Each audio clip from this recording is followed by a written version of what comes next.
Bapak Ibu yang diberkati Tuhan, mari kita berdoa di dalam GKK Menyapa 11 November 2024. Bapa di sorga, berkatilah firman Tuhan yang kami akan baca dan renungkan.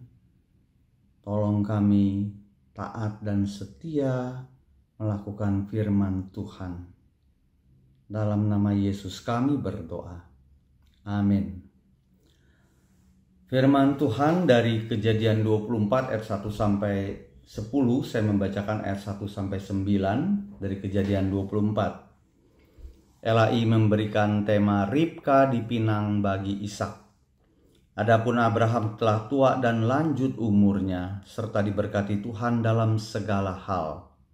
Berkatalah Abraham kepada hambanya yang paling tua dalam rumahnya, yang menjadi kuasa atas segala kepunyaannya, katanya, "Baiklah, letakkan tanganmu di bawah pangkal pahaku, supaya aku mengambil sumpahmu demi Tuhan, Allah yang empunya langit dan yang empunya bumi, bahwa engkau tidak akan mengambil untuk anakku seorang istri dari antara perempuan Kanaan yang di antaranya aku diam. Tetapi engkau harus pergi ke negeriku dan kepada sanak saudaraku untuk mengambil seorang istri bagi Ishak anakku." Lalu berkatalah hambanya itu kepadanya, "Mungkin perempuan itu tidak suka mengikuti aku ke negeri ini. Haruskah aku membawa anakmu itu kembali ke negeri dari mana tuanku keluar?" Tetapi Abraham berkata kepadanya, "Awas, jangan kau bawa anakku itu kembali ke sana. Tuhan Allah yang punya langit, yang telah memanggil aku dari rumah ayahku serta dari negeri sanak saudaraku, dan yang telah berfirman kepadaku, serta yang bersumpah kepadaku demikian, kepada keturunanmu lah akan kuberikan negeri ini. Dialah juga akan mengutus malaikatnya berjalan di depanmu, sehingga engkau dapat mengambil seorang istri dari sana untuk anakku.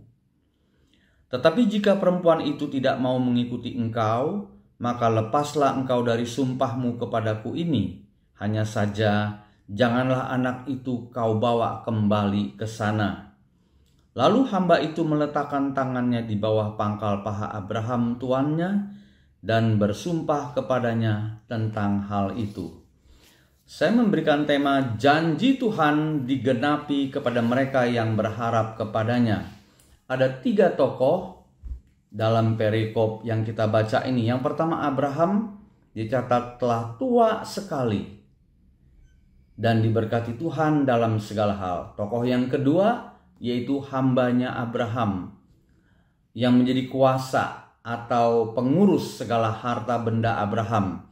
Kalau kayak sekarang direktur lah ya di suatu perusahaan yang ditugaskan oleh Abraham dalam hal ini mencarikan jodoh bagi Ishak. Dan tokoh ketiga adalah Ishak, anak Abraham itu sendiri. Yang pertama, kita melihat bahwa kepedulian Abraham mencarikan jodoh atau mencarikan istri untuk Ishak anaknya bukan terutama karena Abraham galau hatinya melihat Ishak yang saat itu kira-kira sudah berusia 40 tahun kok belum dapat jodoh. Matthew Henry dalam bukunya Tafsiran Kitab Kejadian menginformasikan saat itu usia menikah para bapak leluhur orang Israel kira-kira usia 30 tahun atau sebelum 30 tahun. Tetapi Abraham mencarikan jodoh untuk Ishak anaknya selain peduli, tetapi terutama iman Abraham akan janji Tuhan. Memberikan negeri ini, tanah Kanaan, kepada keturunannya. Dan yang kedua, hambanya Abraham bersumpah dengan cara meletakkan tangannya di bawah pangkal paha Abraham. Itu tercatat di dalam ayat 9 yang tadi kita baca. Hal ini dilakukan oleh hambanya Abraham setelah ia paham betul apa yang menjadi tugas tanggung jawabnya di ayat yang kelima. Jadi hamba ini bukan tipe hamba sembarangan, saudara-saudara, yang mengerjakan sesuatu hanya demi menyenangkan atasannya. Dan yang ketiga, ketika kita melihat Ishak menerima Ribka menjadi istrinya, dia gak komplain, "Aku gak mau dijodohin" dan sebagainya. Itu dicatat di dalam ayat 67. Nah, Bapak Ibu sekalian, supaya janji Tuhan digenapi kepada kita orang percaya, saat ini? Pastinya tentu terutama Tuhan yang terlebih dahulu berfirman kepada kita untuk taat dan setia melakukan firman-Nya. Tetapi setelah itu ada bagian kita untuk merespons dan menaati firman Tuhan.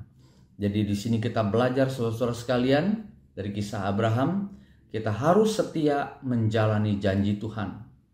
Teliti dalam menjalaninya dan penuh kesetiaan. Tentu pasti ada banyak halangan rintangan, tetapi percayalah janji Tuhan pasti digenapi kepada mereka yang berharap kepadanya. Mari kita berdoa. Terima kasih untuk firman Tuhan hari ini. Hamba-Mu berdoa untuk setiap kami yang mengalami banyak hal permasalahan.